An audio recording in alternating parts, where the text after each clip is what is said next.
स्वागत है आप सभी का कॉस्ट के लेक्चर नंबर 4 में। तो सर आज हम लोग क्या पढ़ने वाले हैं? तो बच्चों आज हम लोग पढ़ेंगे classification of cost. Sir classification of cost का क्या मतलब है सर, बताएंगे क्या सर आज आप हम लोगों को? हाँ बच्चों, क्यों नहीं बताएंगे, ज़रूर बताएंगे। तो जानो क्लासिफिकेशन ऑफ कॉस्ट का मतलब क्या है। हम लोग ने पढ़ा है कॉस्टिंग में क्या होता है, जो मैन्युफैक्चरिंग यूनिट होती है वो कॉस्ट निकालती है एक फिनिश प्रोडक्ट बनने तक में, बन के उसकी फैक्ट्री से निकलने तक में जहाँ तक जाती है उसके कितने खर्चे आते हैं, क्या क्या लागत लगती है, वो सब हम जानने की कोशिश करते हैं। उसको बेच के क्या प्रॉफिट आता है, क्या लिमिटेशन होती है, क्या कॉस्ट का ऑब्जेक्ट होती है, सब बातें हम लोग डिस्कस कर चुके हैं बहुत डीप में, बहुत अच्छे से। अब हम लोग डिस्कशन की ज़रूरत नहीं है। तो सर क्लासिफिकेशन ऑफ कॉस्ट में हम लोग क्या पढ़ेंगे? हम लोग बच्चे इतना जानते हैं कोई भी चीज़ बनाने के लिए हमें 3 चीज़ की ज़रूरत पड़ती है। एक मटेरियल, दूसरा लेबर और तीसरा ओवरहेड। सब मटेरियल समझ में आ रहा है, ठीक है सर। कुछ बनाना है तो उसके सामान खरीद के लाना पड़ेगा, तो उसको हम रॉ मटेरियल बोल देते हैं, मटेरियल बोल देते हैं। एक होता है सर दूसरा लेबर। लेबर कैसे सर, कोई ना कोई एम्प्लॉय लगेगा काम करने के लिए, कोई ना कोई लेबर लगेगा जो उसमें डायरेक्ट इन्वॉल्व होगा। जैसे कारपेंटर का एग्जांपल ले लो, जब तक कारपेंटर अपना काम नहीं करेगा तब तक फर्नीचर तैयार नहीं होगा। डायरेक्ट हर चीज़ मशीन से पॉसिबल नहीं है, ठीक है। जब तीसरा ओवरहेड। सर ओवरहेड क्या होता है? तो बच्चों आज हम लोग ओवरहेड को भी पढ़ लेंगे जब हम लोग क्लासिफिकेशन ऑफ कॉस्ट पढ़ेंगे। सर क्लासिफिकेशन ऑफ कॉस्ट जब हम लोग पढ़ने वाले हैं तो सर उसमें कितनी बातें पढ़ेंगे? तो आज हम लोग क्लासिफिकेशन ऑफ कॉस्ट में 3 बातें पढ़ने वाले हैं। सर कितनी बातें पढ़ने वाले हैं? 3 बातें। क्या बात कर रहे हैं सर, नोट्स में 6 दिए हैं। मैं चेक कर रहा था कि तुम लोगों को समझ में आ रहा है कि नहीं। तो देखो नोट्स में हमारे पास 6 बातें दी हुई हैं। हम लोग आज पहली बात करेंगे, सिर्फ ये पहली बात का वीडियो अपलोड होगा। बाकी की जो 5 बातें हैं उनमें से 3-4 बातों का तो सीधे सीधे न्यूमेरिकल चैप्टर बना हुआ, तो उन सब बातों को हम न्यूमेरिकल चैप्टर्स में कवर करेंगे। एक बात मैं वीडियो के थ्रू बता दे रहा हूँ, और जो मैं आज बात वीडियो के थ्रू बता रहे हैं सबसे इंपॉर्टेंट बातें हैं, और इसी के ऊपर पूरी कॉस्ट अकाउंटिंग बेस है। मतलब ये 3 जो चीज़ तुम लोग पढ़ने जा रहे हो, मटेरियल, लेबर, ओवरहेड, ये ज़िंदगी में नहीं भूलना है चीज़, हमेशा समझे रहना। कहीं भी डाउट आए तो ये तुम्हारे लिए समझ लो ब्रह्मास्त्र, यही तुम्हारा सारा सॉल्यूशन लेके आएगा। तो ठीक है सर, आप मटेरियल, लेबर, ओवरहेड हम लोग पढ़ने जा रहे हैं। तो सर क्लासिफिकेशन ऑफ कॉस्ट में सबसे पहला हम लोग जो पार्ट पढ़ने जा रहे हैं वो है नेचर ऑफ एलिमेंट। मतलब कि जो भी खर्चे होते हैं उनको उनके नेचर के हिसाब से बांट दिया गया है कि जैसे मटेरियल का खर्चा है तो कहाँ जाएगा, लेबर का खर्चा है तो उसको क्या बोलें, कैसे जाएगा, ओवरहेड है तो कैसे बना है, जो एलिमेंट्स हैं उनके नेचर क्या क्या हैं, जो भी खर्चे उनके नेचर क्या हैं। जैसे सर हम टी शर्ट्स बनाते हैं तो हम कपड़े लेके आ रहे हैं, कपड़े लग रहे हैं फैक्ट्री में, फिर फिनिश गुड्स में प्रोड्यूस हो रहे हैं, फिनिश गुड्स में कन्वर्ट हो रहे हैं वो कपड़े। तो क्या सर वो किस नेचर के होंगे? डायरेक्ट मटेरियल होंगे, लेबर होंगे कि ओवरहेड होंगे? अरे नालायकों, आसानी से समझो, थोड़ा सा कॉमन सेंस इस्तेमाल करो, सेंस ऑफ ह्यूमर लगाओ कि सर टी शर्ट है तो कपड़े बन रहे हैं, तो सर वो तो मटेरियल हुआ सर। मेन हमारा प्रोडक्ट तो हमारा सर टी शर्ट बनना है, तो रॉ मटेरियल हुआ सर जो कपड़ा हम खरीद के ला रहे हैं, जो उसके बना रहे हैं। एग्जैक्टली यही आंसर है। तो इसी तरह हम लोग जानेंगे क्या चीज़ डायरेक्ट मटेरियल है, क्या चीज़ इनडायरेक्ट मटेरियल है, क्या चीज़ लेबर है, क्या चीज़ ओवरहेड है। तो क्या सर ये सब बातें अब हम लोग शुरू करने जा रहे हैं? हाँ शुरू करने जा रहे हैं। और जो मेरे स्टूडेंट्स हैं, जो मेरे बच्चे हैं, जो मुझसे पढ़ते हैं या जो मुझसे नहीं भी पढ़ते हैं, परेशान नहीं होंगे।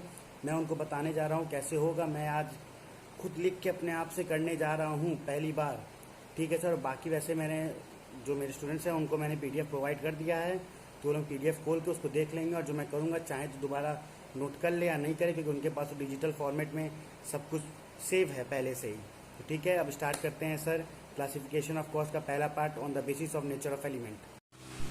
हाँ तो बच्चों हम लोग अब शुरू करने जा रहे हैं सर क्लासिफिकेशन ऑफ कॉस्ट का पहला पार्ट 1.1। सर इसमें हम लोग क्या करने जा रहे हैं, किस बेसिस पे क्लासिफाई करेंगे? एलिमेंट्स के नेचर के बेसिस पे। फिर से बोलेंगे, एलिमेंट्स के नेचर के बेसिस पे। थोड़ी मोड़ी गंदगी और सर की राइटिंग और थोड़ी मोड़ी गलती को माफ़ करते हुए आगे बढ़ेंगे। तो क्या सर शुरू करें? सर आप ये कैसे बताएंगे? मैं एक चार्ट बनाऊंगा, उसके थ्रू बताऊंगा। पहले एक एक एलिमेंट को क्लासीफाई करेंगे हम लोग, और फिर उसके बाद मैं एक एक एलिमेंट को एक्सप्लेन आप लोगों को करूँगा। तो सर शुरू करते हैं। तो पहले हम लोग लिख ले element of cost, elements of cost, element of cost. Spelling भी गलत हो सकती है सर की, तो माफ़ कर देना, टीचर हैं हम, तो एग्ज़ाम दे के पास हो चुके हैं।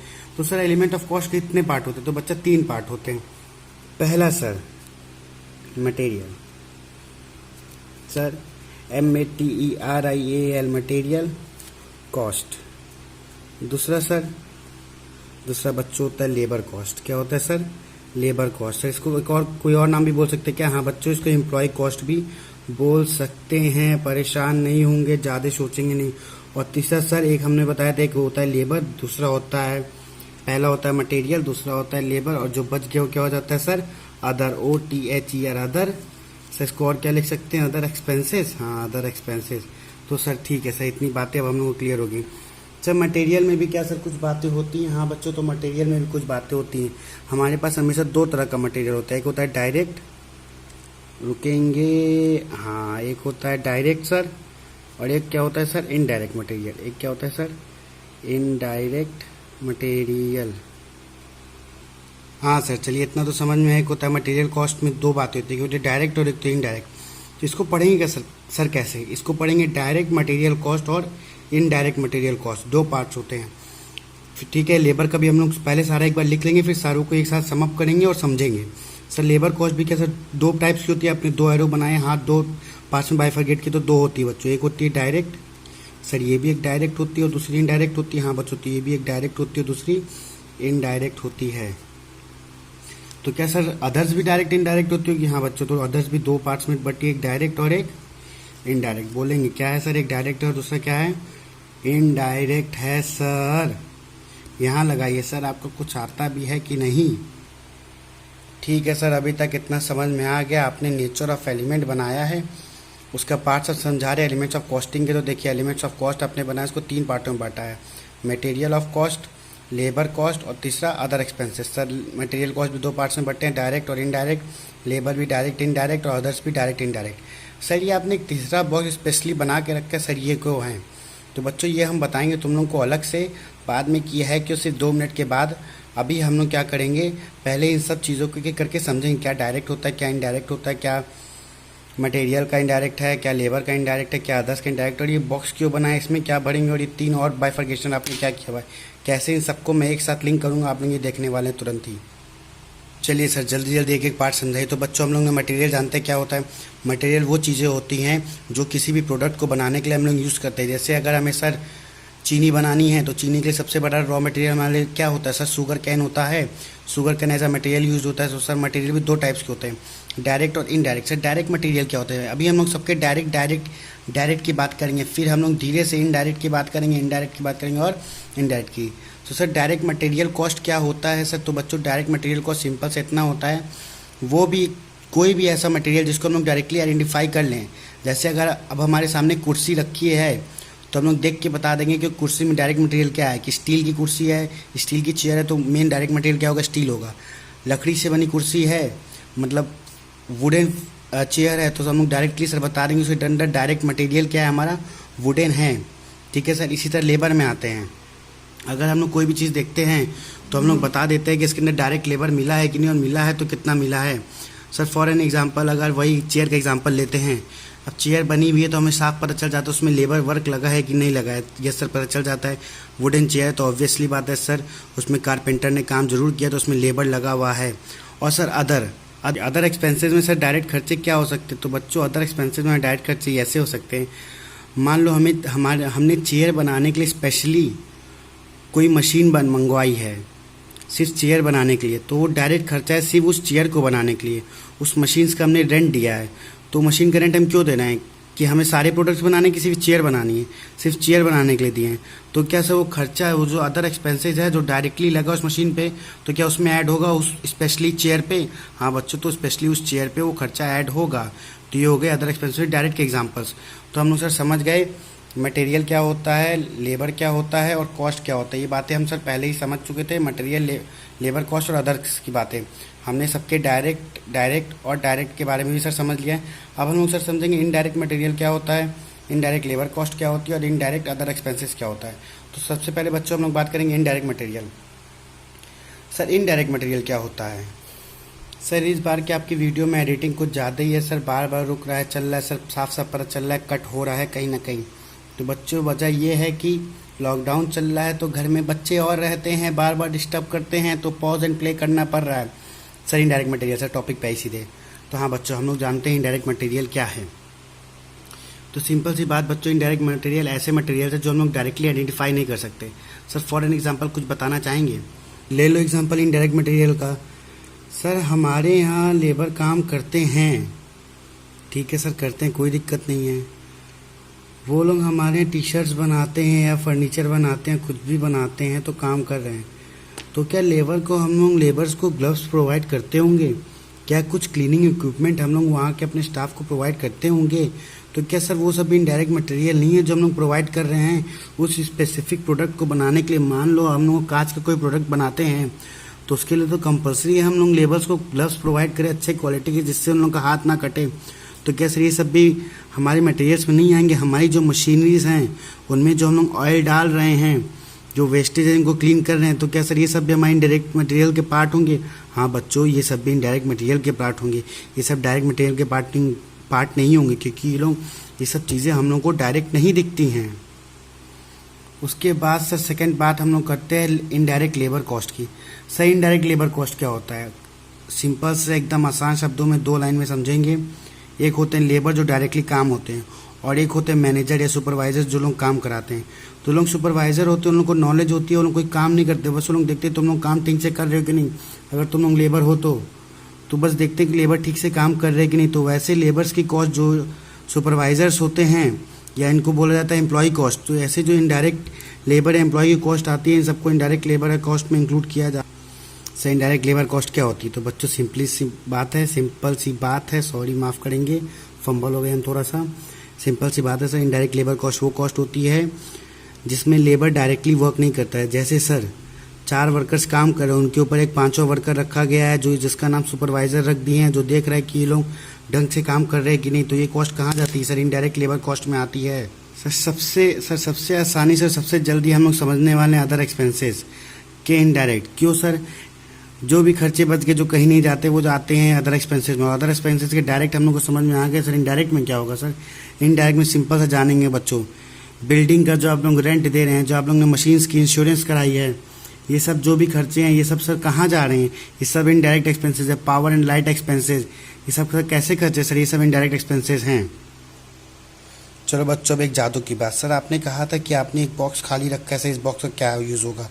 तो बच्चे इस बॉक्स का नाम है ओवरहेड, OVER। थोड़ा सा एडजस्ट करते हुए हम लोग भी चलेंगे, ओवरहेड। सर इस ओवरहेड का क्या मतलब है? सर इस ओवरहेड को बताएंगे सर, आपने कई बार यूज़ किया, आपने बताया नहीं इस ओवरहेड को कहते क्या है। तो मैं तुम लोगों को एक जादू दिखाऊंगा। जादू देखना, जादू ये देखो दिखाता हूँ जादू, ये। अरे सर ये जादू से आपने क्या किया? तो सर क्या इस बॉक्स का नाम ओवरहेड है?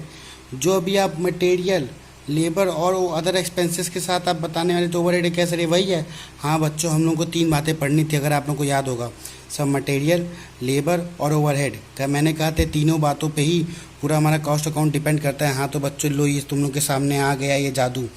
सर एक जादू हमें दिख रहा है कि ये जो ओवरहेड है ये इनडायरेक्ट मटेरियल से लिंक हो रहा है, इनडायरेक्ट लेबर से लिंक हो रहा है, सर इनडायरेक्ट एक्सपेंसेस से लिंक हो रहा है। तो इसका मतलब क्या हुआ सर? हम लोग का दिमाग कह रहा है कि ओवरहेड वो चीज़ होती है जो सारे इनडायरेक्ट मटेरियल, लेबर और एक्सपेंसेस जहाँ भी होंगे वो सब मिलके ओवरहेड बनते हैं। हाँ बच्चों, तो आप तो एकदम सही समझ रहे हैं। ओवरहेड का एग्जैक्टली मीनिंग यही होता है, सारे इनडायरेक्ट मटेरियल, लेबर और एक्सपेंसेस, जितने भी इनडायरेक्ट चीज़ें और खर्चे होते हैं वो सब क्या कहलाते हैं सर? वो सब ओवरहेड कहलाते हैं। चलो ओवरहेड हम लोग को समझ में आ गया, बहुत आसानी से आपने बहुत चालाकी से समझाया है। पहले आपने इनडायरेक्ट सब चीज़ें बता दी और उसी को एक साथ इंक्लूड करके समअप करके बोल दिया वो सब क्या होते हैं? ओवरहेड। तो बच्चों ओवरहेड को हम लोग आगे बढ़ते हैं। ओवरहेड को 3 पार्ट्स में बताया गया सर, किस किस पार्ट में? पहला प्रोडक्शन और वर्क ओवरहेड, दूसरा एडमिनिस्ट्रेशन ओवरहेड और तीसरा selling and distribution overhead. Sir production और वर्क ओवरहेड क्या होता है सर, ये बताना चाहेंगे आप? तो हाँ बच्चों, क्यों नहीं बताएंगे सर। बच्चों इतना सिंपल से समझोगे, प्रोडक्शन ओवरहेड ऐसा ओवरहेड होता है, ऐसे इनडायरेक्ट एक्सपेंसेस को कहा गया है जो फैक्ट्री में लगते हैं, जो फैक्ट्री को चलाने के लगते हैं। जैसे सर रेंट का खर्चा, बिजली का खर्चा, किसी फैक्ट्री को चलाने के लिए फैक्ट्री का रेंट आप दे रहे हैं, फैक्ट्री में पावर सप्लाई हो रही है, इसका खर्चा जो रहा है, ये सब कैसे खर्चे? Production overhead. या क्या कह सकते हैं इसको सर? वर्क ओवरहेड कह सकते हैं। सर एडमिनिस्ट्रेशन ओवरहेड है। एडमिनिस्ट्रेशन ओवरहेड से आप लोग समझ रहे होंगे, जैसा नाम वैसा काम, जहाँ पे लोग बैठते होंगे, जहाँ से लोग काम करते होंगे। तो क्या sir administration overhead indirect expenses ये कैसे होंगे सर? जैसे आप लोग समझ लो बच्चों, ऑफिस का रेंट आप लोग दे रहे हो, वहाँ तो कोई मैन्युफैक्चरिंग हो नहीं रही है, लेकिन तब भी दे रहे हो। वहाँ पे लाइट चल रहा है, वहाँ पे लोग एसी का लुत्फ़ उठा रहे हैं, वहाँ पे सब लोग टेलीफोन से बात कर रहे हैं, चाय पी रहे हैं प्यून को बुला बुला के। तो क्या सर ये सब खर्चे एडमिनिस्ट्रेशन ओवरहेड में जाएंगे? ये सब इनडायरेक्ट तरह के खर्चे हैं। हाँ बच्चे, ये सब इनडायरेक्ट खर्चे, ये सब एडमिनिस्ट्रेशन ओवरहेड के खर्चे हैं। और सर हम लोग के पास 2 खर्चे और बचे, सेलिंग एंड डिस्ट्रीब्यूशन ओवरहेड। यहाँ पे एंड लगा है और नहीं लगा है, बात ध्यान रखेंगे, एंड लगा है और नहीं लगा है। तो सेलिंग ओवरहेड अलग होता है, डिस्ट्रीब्यूशन ओवरहेड अलग होता है। सर सेलिंग ओवरहेड क्या होंगे? कई बार सामान बेचने के लिए हम लोग को खर्चे करने पड़ते हैं। सर कैसे खर्चे करने पड़ते हैं? इनडायरेक्ट नेचर के होते हैं, जो डायरेक्टली दिखते नहीं। जैसे सर एडवर्टाइजमेंट एक्सपेंसेस, कई बार हम लोग क्या होते हैं, जो अपने सेल्स पर्सन्स होते हैं उन लोगों को कमीशन देते हैं कि ज़्यादा बिक्री करोगे ज़्यादा कमीशन देंगे। तो क्या वो सब किस में आते हैं सर? सेलिंग ओवरहेड में। तो डिस्ट्रीब्यूशन ओवरहेड, डिस्ट्रीब्यूशन ओवरहेड का मतलब क्या है सर? देखो बच्चों, हर जगह हम लोग फैक्ट्री नहीं खोल सकते हैं, हर जगह हम लोग अपनी यूनिट नहीं इस्टेब्लिश करते। तो हम लोग क्या करते हैं, जगह जगह अपने वेयर हाउस ओपन कर देते हैं। जगह जगह क्या करते हैं, हम लोग ट्रकों से सामान भेजते हैं। तो उसमें क्या होता है, डिस्ट्रीब्यूशन का खर्चा आता है। ट्रक से सामान जा रहा है तो उसका हम लोग ट्रांसपोर्टेशन कॉस्ट लगता है। तो ये सब किसके खर्चे? डिस्ट्रीब्यूशन खर्चे हैं। जो हम लोग मान लो हम लोग दिल्ली में बैठे हैं, मुंबई में सामान बेच रहे हैं, तो वहाँ पे अपने वेयर हाउस हमने, सॉरी फंबल कर रहा हूँ थोड़ा, वहाँ पे हमने अपना एक वेयर हाउस खोल दिया है। तो वहाँ वेयर हाउस खोलें तो उस वेयर हाउस को हमने रेंट भी देना पड़ता होगा। तो सर क्या वो भी डिस्ट्रीब्यूशन ओवरहेड में आएगा? हाँ बच्चों, क्योंकि हमने डिस्ट्रीब्यूशन के पर्पज़ से वहाँ वेयर हाउस खोला है ताकि वहाँ पे हमारे सारे सामान मौजूद रहें। तो क्या सर ये बातें क्लियर हो गई? हाँ सर ये बातें क्लियर हो गई। तो क्या सर हमारा यही चार्ट बन के क्लियर हुआ है? हाँ बच्चों यही चार्ट बन के क्लियर हुआ है। थोड़ा सा हल्का हल्का ब्लर आ रहा होगा क्योंकि camera quality not best, but ठीक है, काम चला हुआ है सर। और बाकी बच्चों को PDF मिल चुका है। जिन बच्चों के पास PDF नहीं है वो मुझसे संपर्क कर लेंगे। और जिनको लग रहा है सर ये सब आप कहाँ से बता रहे हैं, तो institute of chartered accountant of India की जो स्टडी मटेरियल है, जिसे हम लोग बोलते हैं हमारे माई बाप, उनके थ्रू हम बता रहे हैं ये सब। उनके थ्रू इन द सेंस उनकी बुक के रेफरेंस से। तो ये बात मुझे बोलनी ज़रूरी है। हाँ तो बच्चों, अब हमको लग रहा है कि आप लोगों को क्लासिफिकेशन ऑफ कॉस्ट के नेचर ऑफ एलिमेंट का पहला पार्ट समझ में आ गया होगा। काफ़ी मेहनत लगी है, गर्मी है, ऊपर से लॉकडाउन है, सब घर में मस्ती मजाक चल रहा है, डिस्टर्बेंस पढ़ने में भी आती है, पढ़ाने में भी आती है। लेकिन सर हम लोग वो व्यक्ति जो चुनौतियों से ऊपर चढ़ के काम करते हैं। तो आप लोग परेशान नहीं होंगे, समझेंगे। अगर ऐसा होता है कि ये वीडियो सेटिस्फैक्ट्री नहीं होता है तो आप लोग मुझे कमेंट कर देंगे या बता देंगे सर ये सेटिस्फैक्ट्री नहीं है। सेटिस्फैक्ट्री है तब भी कमेंट कर देंगे कि हाँ सर है। अगर नहीं होता तो फिर मैं फिर से कोशिश करूँगा इससे अच्छे बनाने की और ढंग से समझाने की। कैमरा क्वालिटी को लेकर कोई इशू हो तो माफ़ करना, लॉकडाउन का टाइम है, इस टाइम मैं चाह के भी कुछ नहीं कर सकता हूँ। और अगर मैं कर भी सकता हूँ तब भी मैं घर के बाहर नहीं निकलूँगा। क्यों? स्टे होम स्टे सेफ, क्योंकि अब सिर्फ आप अपनी जिम्मेदारी नहीं, आपके साथ आपका परिवार भी जुड़ा हुआ है। जय हिंद।